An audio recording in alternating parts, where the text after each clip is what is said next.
কি হে মাঝি, তাড়াতাড়ি দাঁড় চালাও, ওদিকে তো লগ্ন পেরিয়ে যাচ্ছে যে। কি দাঁড় ফেলে দিলে কেন? পাগল হয়ে গেছো নাকি? এখন আমরা যাবো কি করে? এই নদীতে এখন ভরা জোয়ার, আপনারা স্রোতের টানে টানে ঠিক ভেসে আসতে পারবেন কর্তা। আমি যাই, আমি বরং দাঁতটা খুঁজে নিয়ে আসি। কি ও মহেন্দ্র মাঝি তো নদীতে ঝাঁপ দিল, এবার কি হবে বাবা? হ্যাঁ, সেটাই তো দেখছি, কি যে হলো কিছুই তো বুঝতে পারলাম না। এই জন্য নতুন লোকদের কাজে নিতে নেই। সেসব ভেবে আর কি হবে, এখন কি করা যায় তাই বলো। ওদিকে যে লগ্ন পেরিয়ে যাবে। এখন নদীর স্রোতের সাথে ভেসে যাওয়া ছাড়া আর তো কোনো উপায় নেই মামাবাবু। ভাসতে ভাসতে ঠিক কোনো পাড়ে ভিড়বে, সেখান থেকে সবাই হেঁটে চলে যাব না হয়। আহা, কিন্তু ততক্ষণে যে অনেক দেরি হয়ে যাবে। পুরোহিত মশাই বলেছিলেন ভোর রাতের দিকে একটা লগ্ন আছে, ওই লগ্নতেই না হয় বিয়েটা হবে, যদি পৌঁছতে পারি। কিরে, খবর পেলি কোনো? লগ্ন পার হতে আর যে মাত্র মিনিট 5 বাকি রে। এই লগ্নে যে আর বিয়ে হবে না কাকা বাবু। মানে কি বলছিস কি তুই? আর বলবেন না, জমিদার বাবুরা যেই নৌকায় করে আসছিলেন সেই নৌকার মাঝি নাকি হঠাৎ করে মাঝ নদীতে দাঁড় ফেলে দিয়ে নিজেও ঝাঁপ দিয়ে দেয়। নৌকো ভাসতে ভাসতে পাশের গ্রামের পাড়ে গিয়ে কোনো মতে ঠেকেছে। এখন ওনারা ওখান থেকে গরুর গাড়ি করে আসছেন। হে ভগবান, এবার কি হবে? ভোর রাতের দিকে তো আর একখানে লগ্ন আছে, ওতেই বিয়ে হবে না হয়। ওনারা আর ঘন্টা খানেকের মধ্যে এসে পড়বেন, আপনি চিন্তা করবেন না। আমি যাই ওদিকটা দেখি। ছেলেটি চলে যেতেই ভূপেন বাবু মাথায় হাত দিয়ে বসে পড়লেন। এর প্রায় ঘণ্টাখানেক পর বর সমেত বরযাত্রীর দল কনের বাড়িতে এসে পৌঁছালো। এরপর বরকে বরণ করে ভেতর বাড়িতে নিয়ে গিয়ে বসানো হয়। বিআই মশাই, দেখলেন তো কি একটা কাণ্ড হয়ে গেল। যাই হোক, এবার আপনি বিয়ের তোড়জোড় শুরু করুন, আর কিছুক্ষণ পরেই তো লগ্ন। সে তো বটেই, কিন্তু তার আগে একটা নিয়ম মানতে হবে যে বিআই মশাই। কি নিয়ম? আসলে জামাই বাবা জীবনের বাবা অর্থাৎ আমাদের জমিদার মশাই বহু বছর আগে একটা নিয়ম তৈরি করেছিলেন তার অধীনস্থ সবকটি গ্রামের গ্রামবাসীদের জন্য। বাবা নিয়ম বানিয়েছিলেন? কই আমায় তো কিছু বলেননি। জামাই বাবা জীবন, তুমি তো পড়াশোনার জন্য ছোট থেকে শহরে তোমার মামার বাড়িতে মানুষ, তাই হয়তো জানো না। আর এই নিয়ম শুধুমাত্র লগ্নভ্রষ্টা মেয়েদের জন্যই। আহা, অত ভনিতা না করে কি সেই নিয়মটা বলুন দেখি। আগে আমাদের আশেপাশে যতগুলো গ্রাম আছে সেখানে কোনো মেয়ে যদি লগ্নভ্রষ্টা হয় তবে গলায় কলসি বেঁধে বৌডুবির ঝিলে তাকে স্বেচ্ছায় আত্মহত্যা করতে হবে। সে কি, এ আবার কেমন নিয়ম? না না না, এসব কুসংস্কার আজকের দিনে মানার কোনো যৌক্তিকতা নেই। তাছাড়া আপনার মেয়েকে তো আমি বিয়ে করছি। হ্যাঁ বাবা জীবন, তবে সেক্ষেত্রে কোনো মেয়ে লগ্নভ্রষ্টা হওয়ার পরও যদি তাকে কেউ বিয়ে করতে রাজি হয় তবে ওই বৌডুবির ঝিলে তাকে এক ডুব দিয়ে আসতে হবে। উফ, রাত দুপুরে আচ্ছা মুশকিলে পড়া গেল তো। জামাইবাবুও বলি হারি, কি সব নিয়ম তৈরি করেছেন মাইরি। নিয়ম যখন আছে তখন তা মানতে যে হবেই বেআই মশাই। ঠিক আছে, যা করার তাড়াতাড়ি করুন একটু। এইসব করতে গিয়ে আবার এই লগ্নও না পেরিয়ে যায়। না, আমরা এখনই মালতীকে নিয়ে বেরিয়ে পড়ছি, আপনারা এখানে বিশ্রাম নিন একটু।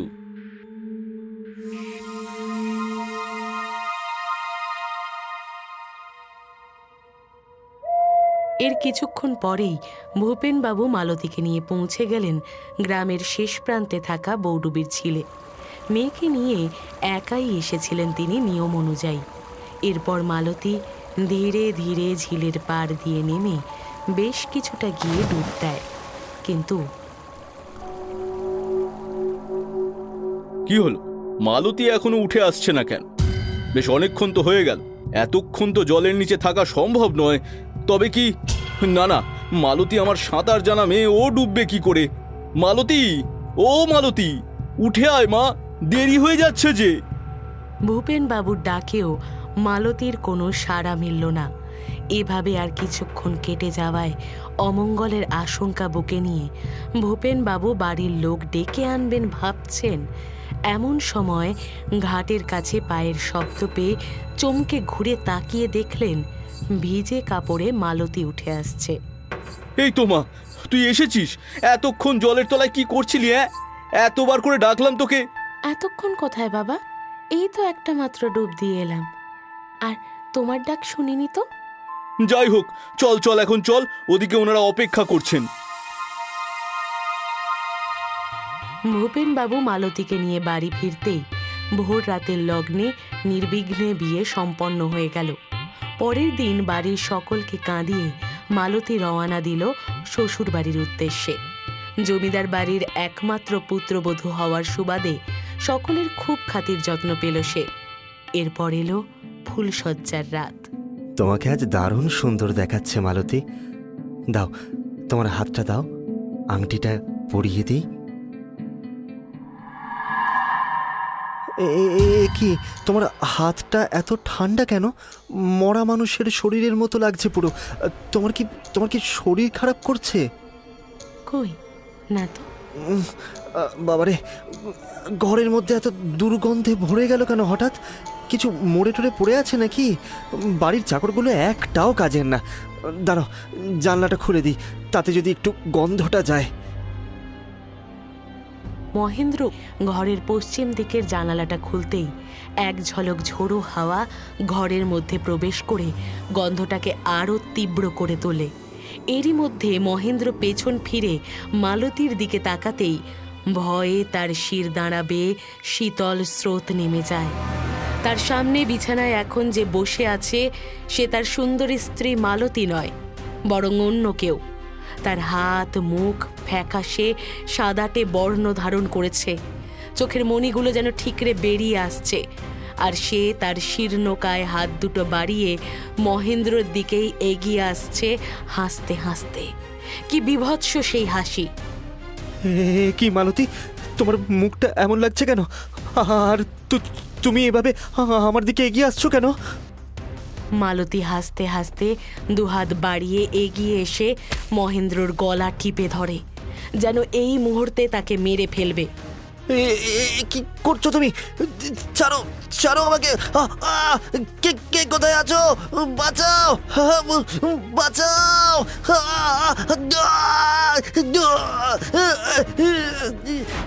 মহেন্দ্র চিৎকারে জমিদার মশাই স্বয়ং লোকজন নিয়ে ছুটে এলেন দরজার বাইরে। কি হলো মহেন্দ্র, এমন চিৎকার করছিস কেন? দরজা খোল, দরজা খোল এক্ষুনি! কি হলো? বৌমা কোথায়? জমিদারের গলার আওয়াজ শুনতেই মালতী মহেন্দ্রর গলা ছেড়ে ধীরে ধীরে দরজার দিকে এগিয়ে যেতে লাগলো। অপরদিকে মহেন্দ্র ছাড়া পেতেই দৌড়ে গিয়ে দরজা খুলে দিল, আর জমিদার মশাই ঘরে ঢুকে পড়লেন। বাবা, বাবা, মালতী পাগল হয়ে গেছে বাবা, আমাকে বাঁচাও, আমাকে বাঁচাও বাবা! কেন, কি করেছে ও? এ কি, ও আমার দিকে এইভাবে এগিয়ে আসছে কেন? হ্যাঁ, বাঁচাও, বাঁচাও! ছাড়ো, ছাড়ো মালতী, বাবাকে ছাড়ো! এ কি করছো তুমি? ছাড়ো, ছাড়ো! সকলে মিলে মালতীর হাত থেকে জমিদার বাবুকে ছাড়ানোর চেষ্টা করলেও মালতীর গায়ে যেন অসুরের শক্তি ভর করেছিল। সে আরও জোরে জমিদার বাবুর গলা চেপে ধরে বসেছিল। কিছুক্ষণের মধ্যেই জমিদার বাবু আর সহ্য করতে না পেরে ওখানেই মারা যান, আর মালতীও সাথে সাথে অজ্ঞান হয়ে পড়ে যায়। মামা বাবু, এ কি হয়ে গেল মামা বাবু? মালতী কেন এমন করলো? ওই মেয়েকে এক্ষুনি বাড়ি থেকে বের করে দিন। আমার বাবার হত্যাকারীকে আমি আর এক মুহূর্ত এখানে রাখতে চাই না। মহেন্দ্র, বাবা শান্ত হ। পুরোহিত মশাই কি বলছেন আগে শোন। শোনো মহেন্দ্র, জমিদার বাবুর মৃত্যুর জন্য মালতী দায়ী নয়। এ আপনি কি বলছেন পুরোহিত মশাই? ও কাল রাতে আমার চোখের সামনে আমার বাবাকে গলা টিপে হত্যা করেছে, আর আপনি বলছেন ও আমার বাবার মৃত্যুর জন্য দায়ী নয়? হ্যাঁ, আমি ঠিকই বলছি। তার কারণ এইমাত্র নতুন বৌমাকে দেখে এলাম।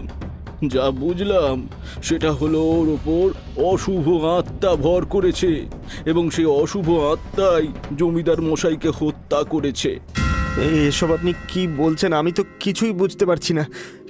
কে সেই অশুভ আত্মা? আর সে কেনই বা আমার বাবাকে হত্যা করতে যাবে?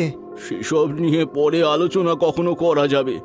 এখন এই মুহূর্তে জমিদার বাবুর শেষকৃত্য সম্পন্ন করতে হবে বাবা। আর দেরি না করে ওঠো, শ্মশানে যেতে হবে তো। পুরোহিত মশাইয়ের নির্দেশ মতো মহেন্দ্র আর কথা না বাড়িয়ে জমিদার বাবুর মৃতদেহ নিয়ে শ্মশানের উদ্দেশ্যে রওনা হলো। শ্মশানে জমিদার বাবুর শেষকৃত্য সম্পন্ন করে মহেন্দ্র সকলকে নিয়ে বাড়ির উদ্দেশ্যে রওনা দিয়েছে। এমন সময় গতকাল রাতে নৌকার সেই মাঝি তাদের পথ আটকে দাঁড়ালো। মরেছে মরেছে, জমিদার মরেছে। প্রতিশোধ প্রতিশোধ নিয়েছে আমার বোন। সব মরবে, সব মরবে, সবাই মরবে, সবাই মরবে। আরে এ তো সেই কালকের সেই মাঝিটা না? কি বলছো এসব? যত সব পাগলের প্রলাপ, লোকটা বদ্ধ উন্মাদ। চলুন মামাবাবু, চলুন। না মহেন্দ্র, দাঁড়াও, একে আমি চিনি। এই, তুই গঙ্গাধর না? এই ঠিক ধরেছিস পুরোহিত, একেবারে ঠিক ধরেছিস। আমি সেই গঙ্গাধর। মনে পড়েছে আমাকে? মনে পড়েছে? কিসের প্রতিশোধের কথা বলছিস তুই? তোর বোন তো...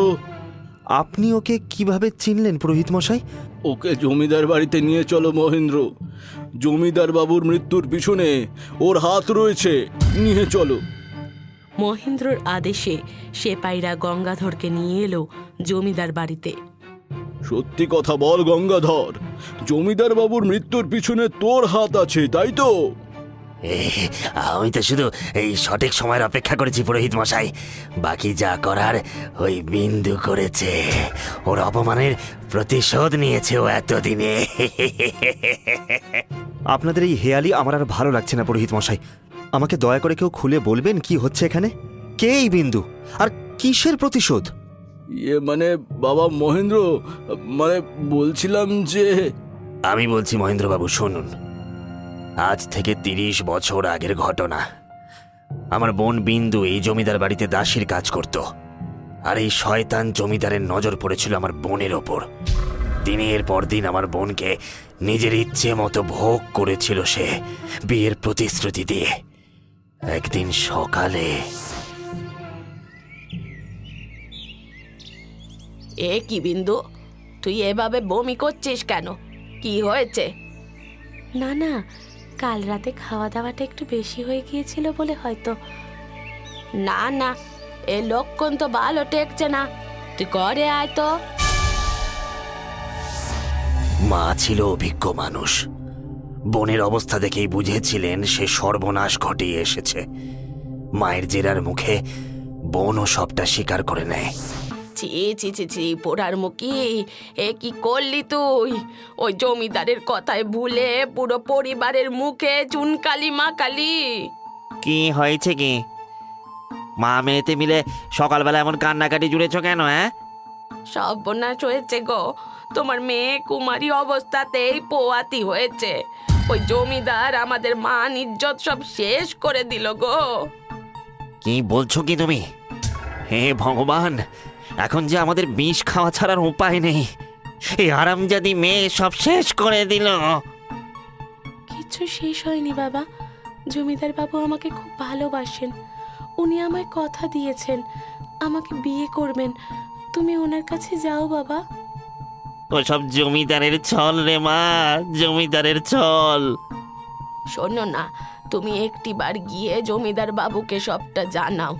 হতেও তো পারে উনি বিন্দুকে হয়তো সত্যি বিয়ে করলেন।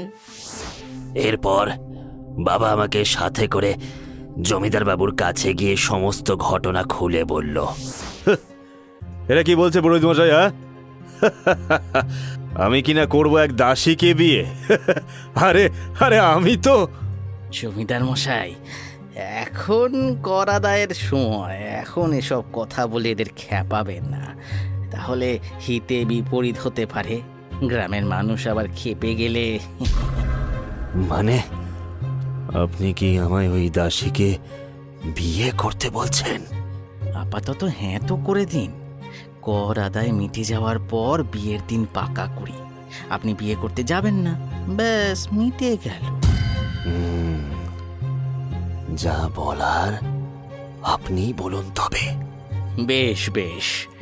এই যে মাধব, শোনো, জমিদার বাবু তোমার মেয়েকে বিয়ে করতে রাজি হয়েছেন। তবে সামনের হপ্তায় তো কর আদায়ের একটা ব্যাপার রয়েছে। জমিদার বাবু বড্ড ব্যস্ত থাকবেন। তারপরে একটা দিনক্ষণ ঠিক করে তোমায় জানিয়ে দেব না হয়। আপনার অশেষ কৃপা জমিদার বাবু, আপনি আমাদের বাঁচালেন।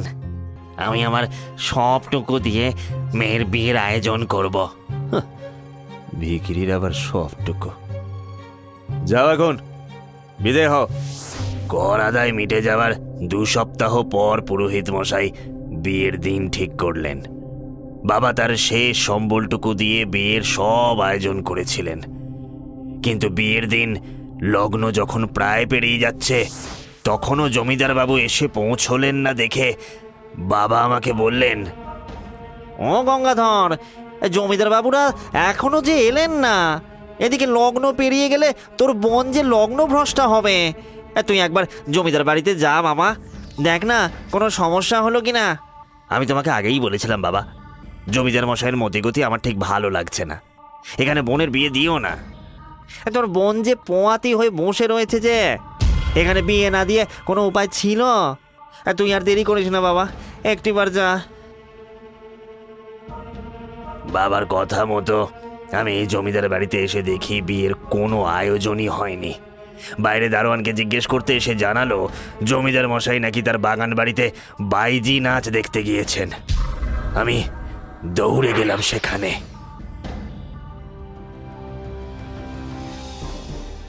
ওহো, আমার তো আজ বিয়ে ছিল, তাই না?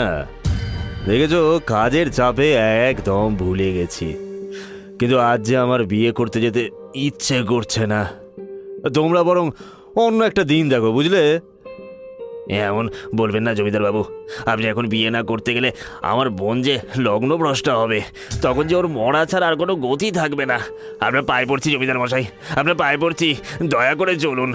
শোনো বাপু, তোর বোনের যা চরিত্রের তাতে ওর মরাই ভালো, বুঝলি? জমিদার বাবু যেতে চাইছেন না যখন, তখন ওনাকে আর জোর করিসনি আজ। উনি তো বললেন পরে একদিন যাবেন। আমার শত অনুরোধেও জমিদার বাবু তো বিয়ে করতে গেলেনই না, বরং আমাকে ঘাড় ধাক্কা দিয়ে তাড়িয়ে দিলেন।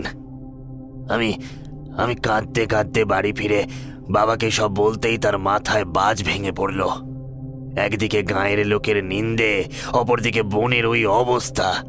কি করব না করব যখন ভেবে কুল পাচ্ছি না, তখন মা এসে জানালো, হ্যাঁ গো, বিন্দুকে অনেকক্ষণ খুঁজে পাওয়া যাচ্ছে না। গ্রামের মেয়ে বউরা বলছে ও কলসি দড়ি নিয়ে ওই বড় ঝিলের ওদিকটায় গিয়েছে। ও গো, মেয়েটা কিছু একটা করে বসবে গো, ওকে বাঁচাও। বোনকে বাঁচাতে আমি আর বাবা দৌড়লাম বড় ঝিলের উদ্দেশ্যে, কিন্তু আমরা যতক্ষণে পৌঁছলাম ততক্ষণে অনেকটা দেরি হয়ে গিয়েছে। বিন্দু গলায় কলসি দড়ি বেঁধে ঝিলের জলে ডুবে আত্মহত্যা করেছে। এই অবস্থায় শোক সহ্য করতে না পেরে বাবার হৃদযন্ত্র বিকল হয়ে পড়ে, আর তিনিও সেখানেই প্রাণত্যাগ করেন। তারপর কি হলো? সেই দিন আমি শপথ নিয়েছিলাম আমার বোনের মৃত্যুর প্রতিশোধ আমি নেবই। তাই তো নিয়ম মেনে বাবার শেষকৃত্য সম্পন্ন করলেও গাঁয়ের লোকের চোখ এড়িয়ে বোনকে চিতা থেকে নামিয়ে ওই ঝিলের জলেই সমাধি দিয়েছিলাম আমি। তারপরে এত বছর ধরে শুধু সুযোগের সন্ধানে ছিলাম। যখন জানতে পারলাম জমিদারের ছেলে বিয়ে করতে যাচ্ছে, সেদিন মাঝি সেজে ওই মেয়েকে লগ্নভ্রষ্টা করেছিলাম। কারণ আমার বোনের মৃত্যুর পর ওই ঝিলে লগ্নভ্রষ্টা মেয়েদের ডুবে মরতে হবে, নয়তো স্নান করে আসতে হবে। এমন নিয়ম জমিদার আর এই পুরোহিতই তৈরি করেছিল। তারপর তো যা করেছে আমার বোন বিন্দুই করেছে। ছি ছি ছি ছি, আমি তো ভাবতেই পারছি না আমার বাবা এতটা নীচ মানসিকতার মানুষ ছিলেন। আর পুরোহিত মশাই, আপনি তো ধার্মিক মানুষ বলেই জানতাম। এই অধর্ম করতে আপনার বিবেকে এতটুকু বাঁধলো না? না মানে আমি তো আর একটা কথা আপনি বলবেন না পুরোহিত মশাই। আজ থেকে এই বাড়িতে আপনার প্রবেশ বন্ধ। কাল সকালের মধ্যেই এই গাঁ ছেড়ে আপনি চলে যাবেন, এই আমার আদেশ। আর গঙ্গাধর, তুমি যেতে পারো। আমার কারোর প্রতি কোনো অভিযোগ নেই। আর আমি শুধু একটু শান্তিতে থাকতে চাই।